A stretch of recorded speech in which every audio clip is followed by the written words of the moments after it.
Hello YouTube, today I wanted to do a bit of a different video about how the evolution of scooters have changed. I'm sorry for changing the content on the channel a bit. I just wanted to try something a bit new. I watched someone else make a video about the evolution of BMX and how things have changed. So today I'm just going to talk about how the scooters have changed since about 2009 to the current day.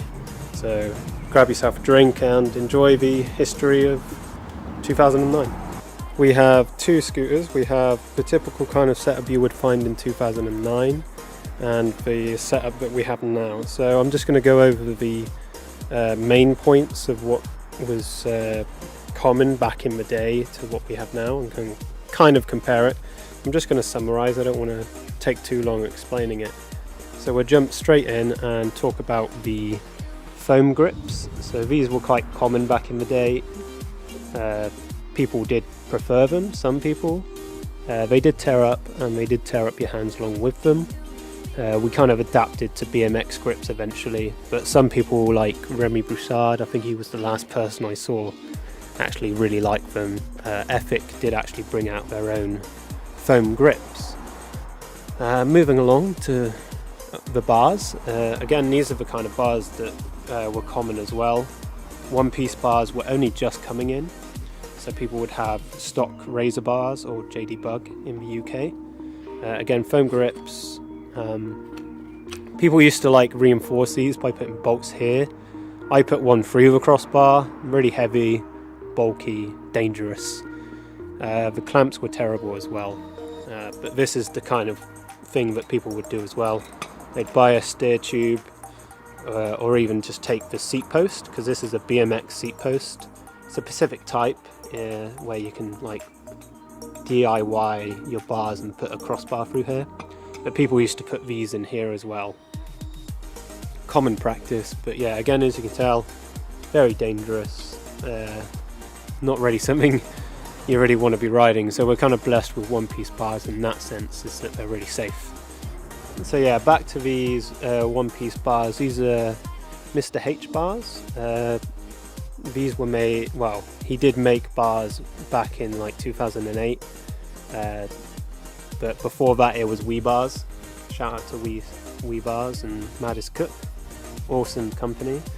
But yeah, I had mine from my friend who lives just on the other side of that wall. So yeah, go and check him out, he's awesome. He does nice brazing work and everything. But yeah, these are the typical kind of bars. The height you would find is like 22 by 18, which I think this is what this is. I think Stan Smirnoff was the only person who rode anything bigger, just because everyone was still kids back then. But now we have a blessing and we kind of ride anything we kind of want, anything high or large or small. It's quite nice being able to have bars that are just nicely finished. But moving on, we have the clamps. Now, we used to have to stretch JD Bug or Razor clamps on. It was really terrible, really annoying having to do that. But again, we're so blessed to have clamps that kind of just fit on easily. They're made for each other. Yeah, so clamps are definitely moved forward. Again, you wouldn't find anything more than a double clamp. This was a triple. I cut it just to make it nostalgic. Okay, so one of the main differences from now to then is the headset. Just like BMXing, they used to have these cups in the head tube before the headset bearing would go in. Obviously now, and BMXing, it's all integrated, it's nice and flush. So that's really made our lives easier and stronger and just better, which is awesome. But a lot of people obviously don't think about the days when scooters had this. You used to have threaded forks and compression as well, which we'll move on to. So these are old steel forks. These are the old SR forks, or what is now known as the Proto Seniors. But basically this has ICS compression system, and that stands for inverted compression because it's kind of upside down. So with an SES system with steel forks, you would have to have a star nut inside your fork, but with this you have the star nut in your bars. So the star nut inside is about here, and then there's a bolt on the underside of this fork. You just have to take your wheel off and everything and compress your bars and fork together that way. So a bolt would run from there all the way up to the star nut, wherever it is in here. It was really awkward. It was really awkward having to like cut the bolt to size to be able to fit it. I used to just buy the threaded bar and then just kind of hacksaw it in, and it used to cross thread. The most annoying thing was the star nuts as well. It's quite hard to be able to convert over to threadless forks, because before threadless we had threaded compression, which was really awful. It made the forks so much weaker. Even SR, they made this fork in threaded versions. But yeah, the star nuts were really rare, and they bent, they pulled out, they were terrible. And really hard to find as well. But again, that's all we had, and now we have the SES, which was revolutionized by Proto. Thank you so much for that. And HIC came along, which is what I have. I prefer HIC.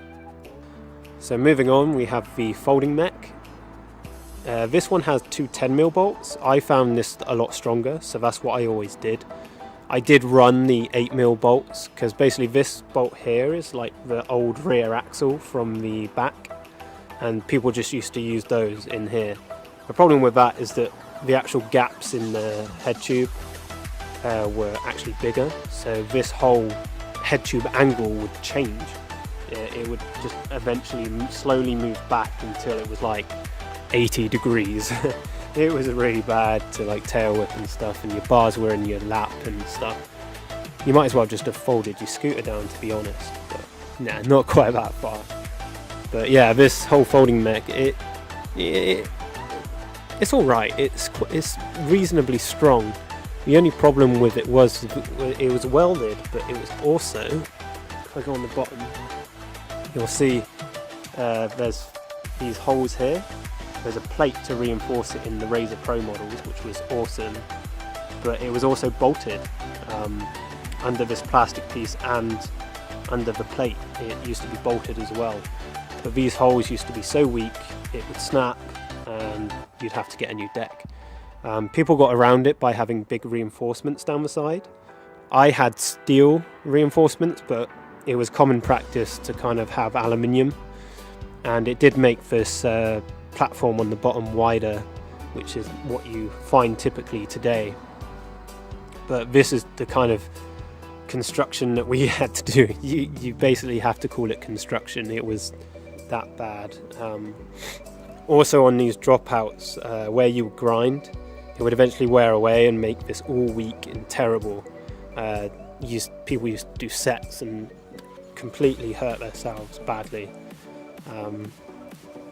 Another thing that made it weak is where this brake is mounted. On the side here, I drilled it out to 6mm as well, so it makes it worse. The 5mm bolts would just thread off, and then they used to snap as well, like just pressing on your brake would snap it eventually. Other than that, the brakes were pretty good. They were pretty chunky, but they lasted a long time. These were quite famous as well. These were the blade brakes. This is like a rip-off one. I found, I think, yeah, John from Dog Scooters gave me this one for this build. I built this specifically to be nostalgic, but this was longer as well.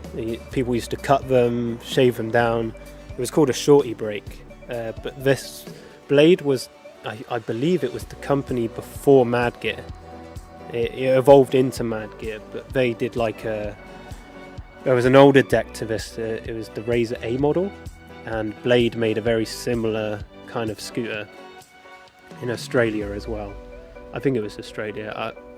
My history isn't that great, but I know they made a deck as well, and these brakes came with it. You used to have to shave these down as well.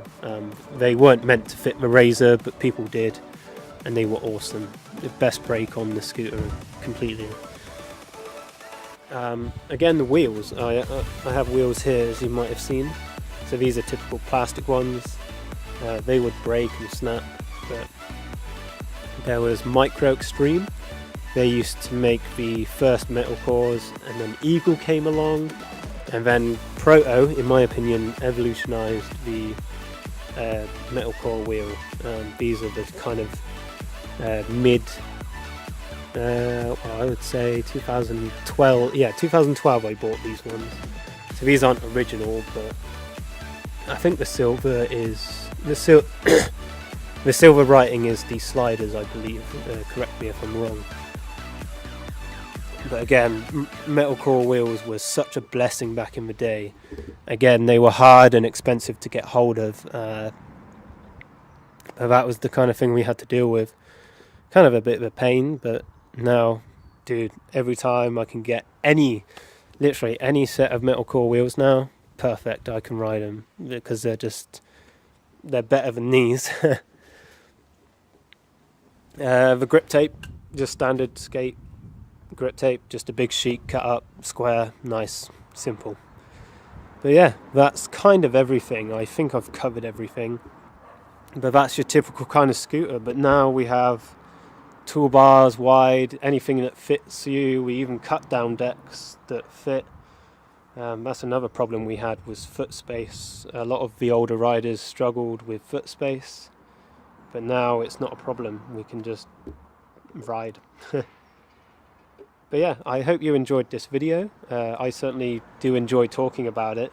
If you want to talk in the comments, I'll be happy to kind of talk to you and reply. If I missed anything, again, comment, let me know. But yeah, that's the typical kind of 2009 setup. Terrible as you might think, it was still a lot of fun to be able to get on the scooter and go. And yeah, so hope you enjoyed the video. Peace out.